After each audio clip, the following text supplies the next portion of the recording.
Hi everyone, Adam Loveridge here, and I want to spend some time talking about my new album, Lost and Found. It was quite an emotional and personal journey putting this album together, and I wanted to share some stories about how these 10 tracks came to be. So I'm going to do this across 3 episodes. This first one is going to explore the first 4 tracks on the album: Awakening, Falling from Heaven, In the Shadows, and The Depths of Solitude. In later weeks, I'll get to the other 6. But the idea of this is that I want to think about the creative process of coming up with the songs, the personal and emotional meaning behind them, and just a bit of history about how some of them came to be, because there's a few interesting stories along the way that you just might be interested in. So if that is appealing, keep watching, keep listening. Here we go with episode 1.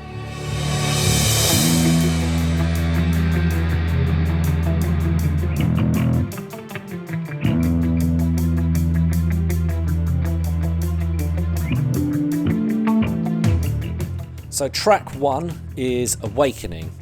It's quite a short track, and it's quite different to some of the others on the album because it's doing 2 jobs. Obviously it had to open the album, it had to be kind of a nice building, progressive and explosive start to grab your attention.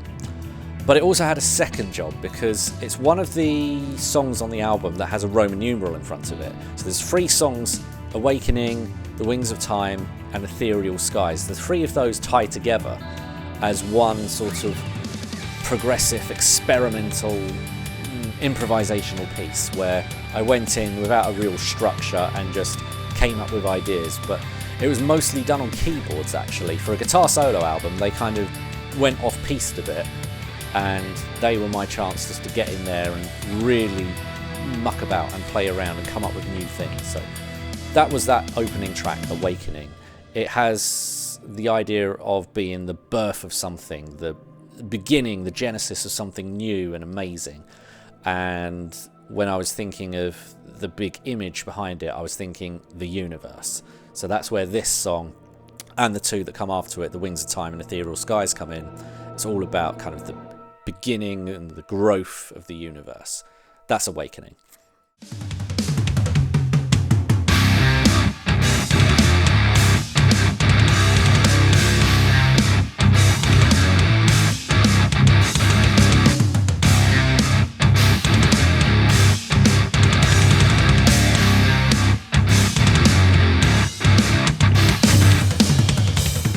So the second track, Falling from Heaven, this is the first of the real guitar solo album songs, the traditional me songs. And the idea behind this one is it's the start of my journey through a little period of trouble with mental health where depression, loneliness, anxiety all came. And really what I wanted to get across here was the idea of how it can happen to anyone, where anyone can be in this really good place. They could be in heaven, they could be just living the life, everything's great. But then one day something changes, something takes a turn for the worst, and you start that descent into chaos. You start that drop into just everything going wrong. And that was the idea of that song. It had to be quite dark, it had to be heavy. And I started this song a couple of years ago under a different name, Pandora, where the goal was just to come up with the nastiest, heaviest collection of riffs that I could come up with. And most of it translated rather well into what I was going with here with Falling from Heaven. So that song materialised from that and then just grew into what it is on the album. It goes through very big, sludgy, heavy riffs that you might find in Neanderthal, but it's also got some more restrained sections where there's clean guitars and acoustic guitars, but it's building this atmosphere of kind of you're falling through but kind of not registering what's actually going on around you as it builds and builds. And that is Falling from Heaven.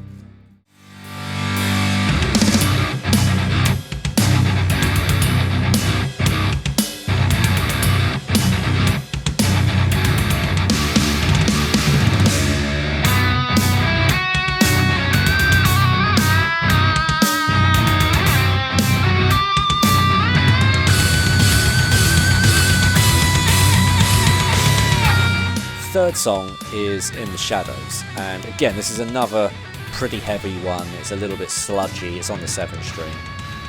And like Falling from Heaven, it had its origins in another song that I wrote ages and ages ago. It was called Luminosity. Now Luminosity was supposed to be kind of this battle between light and dark and that kind of opposite game. For this though, I took that idea and changed it completely to the point where it was almost not the same song anymore. And the idea of the context behind this song, it was supposed to showcase the anxiety of the journey that I went through. I'd fell from heaven, I'd crashed and hit rock bottom, and the idea of In the Shadows is that it was showcasing how as we go through life sometimes we're just going to be watched, and that could be quite an uncomfortable experience where there's always someone or something lurking in the shadows watching you, ready to pounce, ready to jump out at you. It could be over really silly little things, but then that's what anxiety does to you. It could just be anyone walking down the street, but you can then see them in a completely different light because of what you're going through. So In the Shadows has, again, that quite dark, heavy feel to it, and that persists all the way through the song. But my proudest moment on that, the most fun I had possibly on most of the songs actually, was that guitar solo. It was very much influenced by Bumblefoot from Sons of Apollo, where there was very little backing going on. In fact, for that bit there's a bass note being held, a little bit of cymbal work, but really not a lot else going on. It's all about the guitar there and what it's doing, and it's kind of crying out for help, but also kind of being stuck, and it wants to get out but it's being held back. So it starts really slow, withdrawn, and what's the word, kind of wanting to break out, but it just can't. And then as it explodes towards the end, it picks up the pace, it picks up the power as it comes back to the end of the song. But it's all about that anxiety of you being watched, don't like it, but then anxiety makes that a whole lot worse. In the Shadows.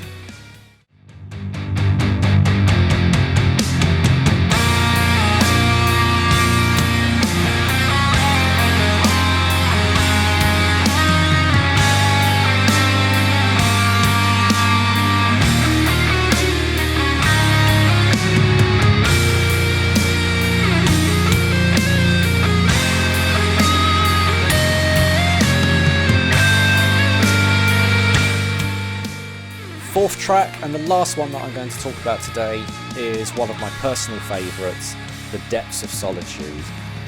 It took a long time to come up with the name for this one, but when it hit, I knew straight away that was the one.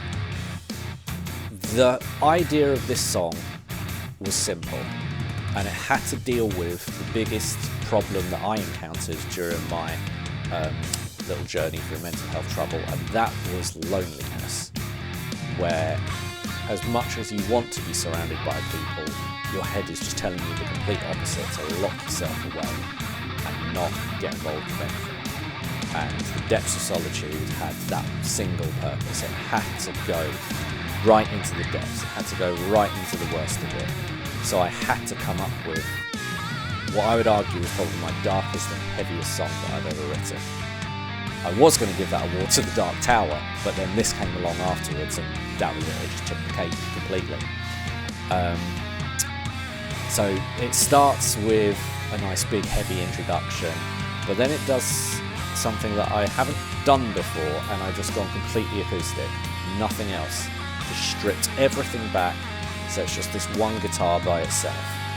So it's just me, one guitar, just emphasising that loneliness and solitude. And then it does the progressive thing, it builds a bit more, it gets a bit heavy. And there's one bit on there where I wanted to keep that going, where you'd had the guitar solo about halfway through the song, but then everything drops again and you just get this acoustic guitar by itself. And then I had this prog snobby idea where I wanted to just see what would happen, where I cut the time signatures just by a teeny bit each time. So we started in 4/4, We then dropped to 15, 16, then to 7, 8, and so on. We did that all the way down to 3, 4.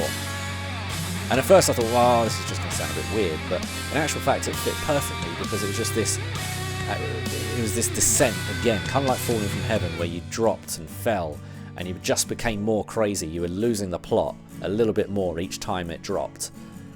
And then once you hit the end of that, you just get this massively heavy, thick screaming of guitar, which builds into the end. And another little thing that happened on the end, which I was really proud of, and it was a complete accident, I wasn't planning on it happening, but the final chorus at the end was just going to have the electric guitars fading out into nothing, which would then lead into the Wings of Time. But then I had this acoustic bit at the start, and I thought, I wonder what would happen if I just faded that in as everything else was going. And that made its way onto the album as one of my favourite bits, where the whole band fades out, and then that solitary acoustic guitar comes back just as that final reminder of being alone, being isolated. It has a whole lot of personal meaning, that song. I absolutely love it, and of all the songs on the album, I think it's got the most personal meaning. So I hope you enjoy it as much as I did putting it together. Depths of Solitude.